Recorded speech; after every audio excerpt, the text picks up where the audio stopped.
간추린 뉴스입니다.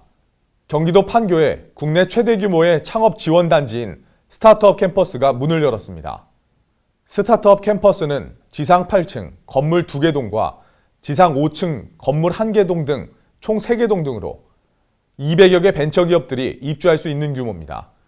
이곳에서는 예비 창업가의 투자 유치, 창업, 해외 진출 등 스타트업 생태계에서 필요한 모든 것을 지원합니다. 22일 개소식에 참석한 박근혜 대통령은 판교 스타트업 캠퍼스가 창조 경제의 요람이 돼야 한다고 강조했습니다.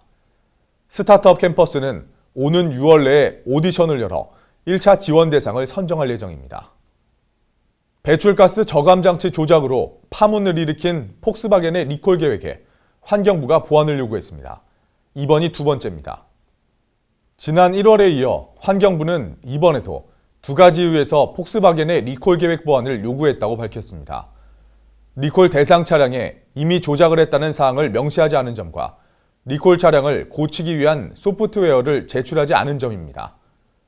환경부는 이 두 가지 핵심 사항을 보완하지 않고 리콜 계획이 다시 제출된다면 리콜 계획 자체를 불승인한다는 방침입니다. 리콜 계획 불승인은 리콜 자체를 무효화하는 것으로 이렇게 되면 폭스바겐은 리콜 절차를 처음부터 다시 시작해야 합니다. 임산부가 감염되면 소두증 아기를 낳을 수 있다고 알려진 지카 바이러스가 한국에도 상륙했습니다. 지카 바이러스 감염 환자가 국내에서 처음으로 발생한 겁니다. 환자는 지난달 20여일간 브라질에 출장을 다녀온 40대 남성으로 현지에서 모기에 물려 감염된 것으로 확인됐습니다. 지카 바이러스는 지난해 전 국민을 공포로 몰아넣었던 메르스와는 달리 공기 중으로는 전파되지 않는 것으로 알려졌습니다. 이에 따라 질병관리본부는 현재 관심 수준의 감염병 위기 경보 단계를 유지하기로 했습니다. 다만 지카 바이러스의 추가 유입과 확산을 막기 위해 입국 검역과 항공기 소독 등을 강화하기로 했습니다.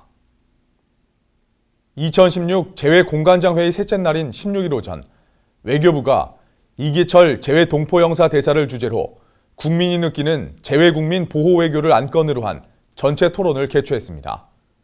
170여 명의 재외공관장들이 모인 이 자리에서는 국민이 체감할 수 있는 재외국민 보호 방안 실현을 위한 구체적인 대책에 대한 토론이 진행됐습니다.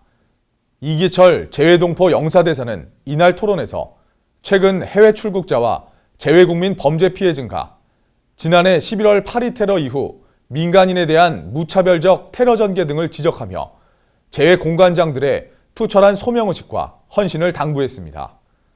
이번 토론에 참여한 재외공관장들은 재외국민 보호 업무의 중요성과 정부에 대한 국민들의 높은 기대를 고려해 재외국민 보호 노력에 힘을 모아야 한다는 데 동감했습니다. 20대 총선 후보 명단에서 재외국민이나 재외동포는 없는 것으로 나타나 재외동포 사회가 실망감을 감추지 못하고 있습니다. 20대 총선 비례대표 후보자를 살펴보면 당직자를 포함해 여성과 노동, 청년, 장애인 등 부문별로 배정이 되어 있는데요. 이 가운데 재외국민이나 재외동포와 관련한 인물은 없습니다.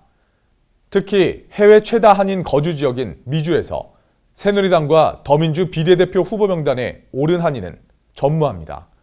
한편 이번 선거에 참여하기 위해 등록한 재외 유권자 수는 총 15만 4,217명, 중앙선관위에 따르면 이는 전체 재외 선거권자의 약 8%에 해당하는 규모입니다.